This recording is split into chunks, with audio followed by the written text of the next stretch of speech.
So that's me on a public road going, and I want to be very clear about this, the speed limit. Everything you just watched was shot on one camera the size of a Snickers bar. No helicopter, no second rider, no film crew. Just me, this, a handful of clamps, a selfie stick. So let me show you how Insta360's new X6, a fighter jet's worth of camera angles, and the most expensive 2 minutes in modern cinema taught me how to make you feel like your hair is on fire. I've been using Insta360's brand new X6 for over a month now, and in that time it's been to more places than some of my relatives. It shot some full bike reviews and even went to Iceland, where it spent a week being rained on, dropped, and pointed at things that were significantly more photogenic than I am. So this is not a first impressions video. I know this camera inside and out, which is exactly why I didn't want to make a standard camera review that the box wants me to make. Because the box and the 40-page briefing document that came with it wants to tell you about sensors and AI chips. And we'll talk about that. But specs are boring and you can read them anywhere. What I actually wanted to know and what I wanted to share with you was simpler and a little bit crazy. Could I take one camera, bolted to a motorcycle, and steal the single best piece of cinematic flying ever put on film? Now, if you want the full spec sheet, every sensor, every mode, every last number, go watch my buddy Chase over on Chase on Two Wheels. When his video drops, he breaks that stuff down better than anyone I know. But I'm going to distill down what I think matters most. Number one, the engine microphone. Insta360 hit a second microphone inside the camera whose entire job is to ignore the wind and listen to the engine. And here's the clever bit. It isn't really hearing the engine through the air, it's feeling it picking up the vibration straight through the bike, which means the mount matters more than you would think. You want it clamped to something solid and rigid, like this. Using Insta's very clever mount like this, and the results are incredible. Next, the image quality is the first genuine leap in a while. Two custom 1/1.1 inch Sony sensors, basically 1-inch sensors, with 10-bit color and an iLog profile. And that combination saves your bacon in weird light. Now, I don't ride in the dark too many animals take to the highway when the sun goes down, but I do spend a lot of time shooting and riding in early mornings and in the evenings, and that low, warm, awkward light is exactly where the bigger sensor shines because it pulls in enough clean light and the color stays rich instead of muddy. Same thing with cloudy days where the light is flat, like the Iceland video. Basically, the saturation and the warmth I get out of this thing in complicated lighting situations is really incredible. And there's a clever little detail most people will walk straight past. Do you see this little metal sensor on the outside of the body? That's a dedicated color temperature sensor.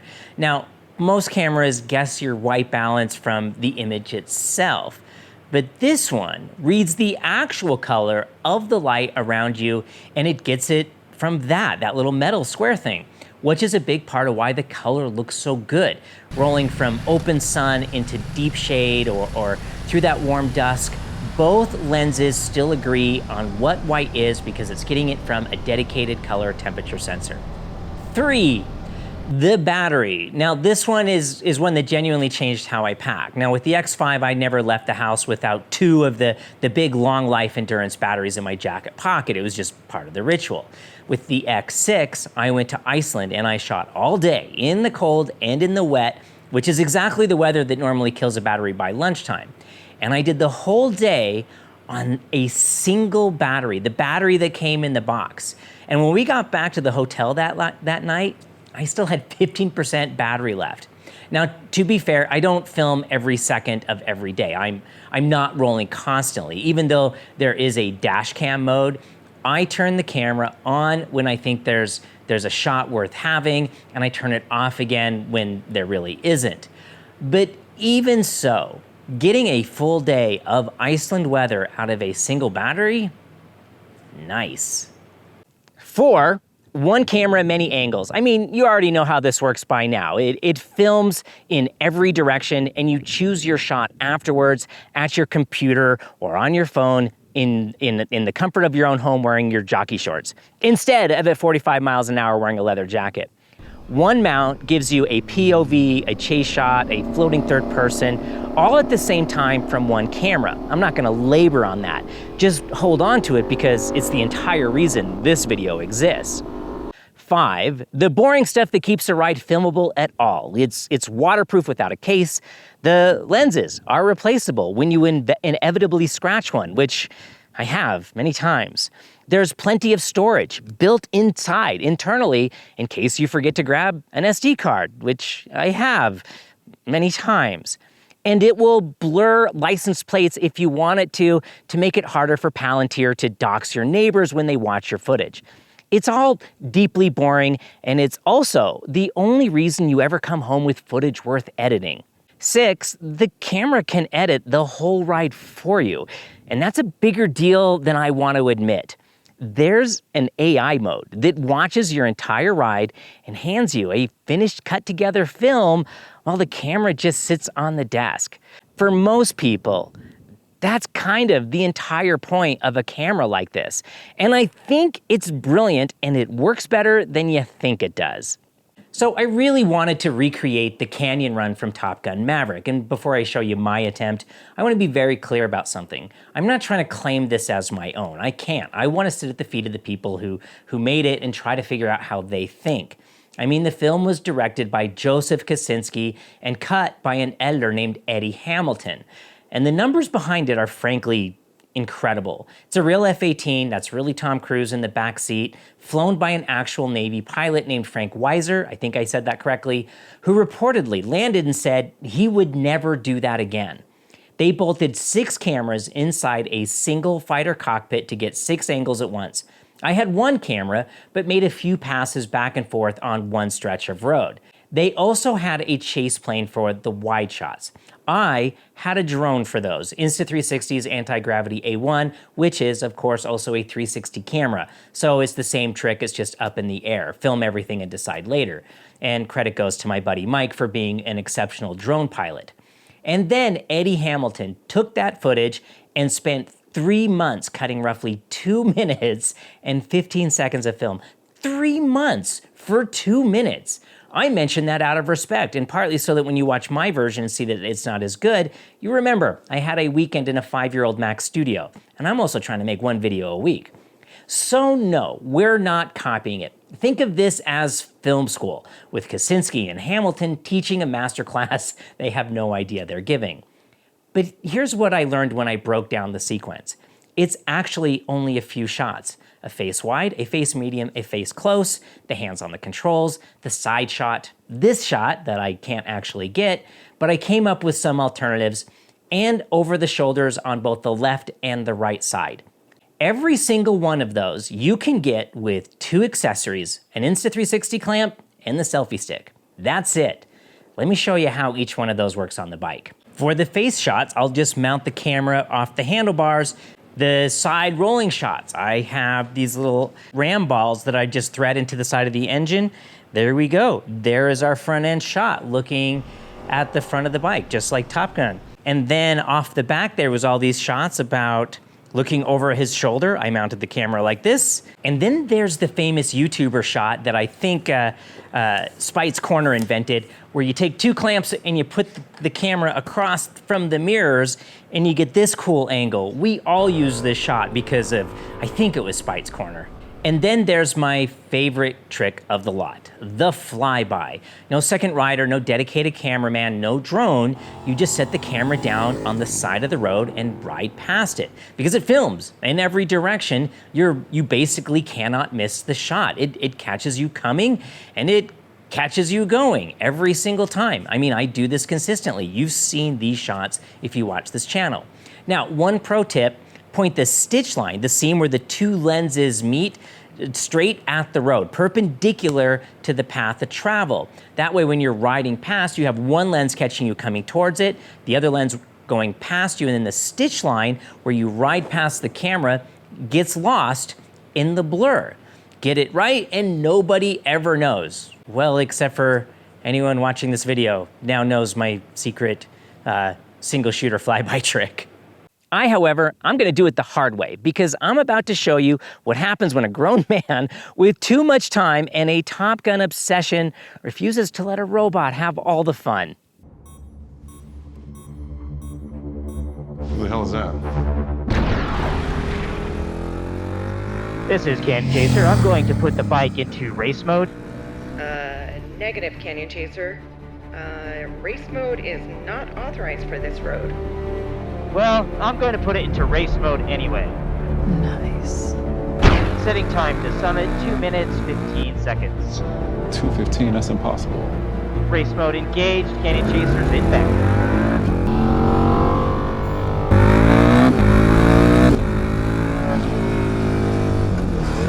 Jeez, this one's tight. Bison, let's go.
Switchbacks in 3, 2, 1.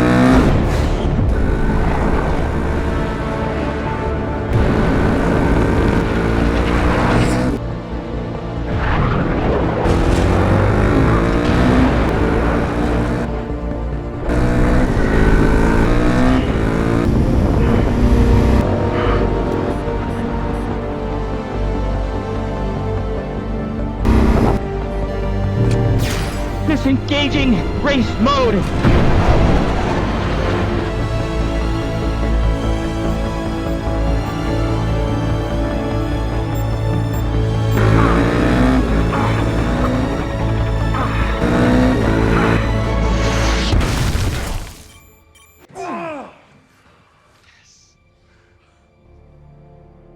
Damn.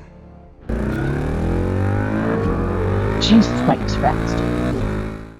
Okay, so that was a little bit ridiculous, or maybe it was a lot ridiculous, but it did turn into the perfect way to stress test the camera.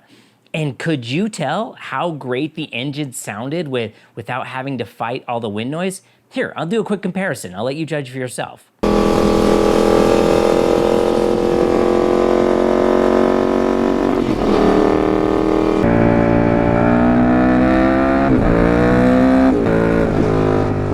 Focus engine sound feature is reason enough to buy or upgrade to this camera. But I also have a little bit of a confession about what you just watched.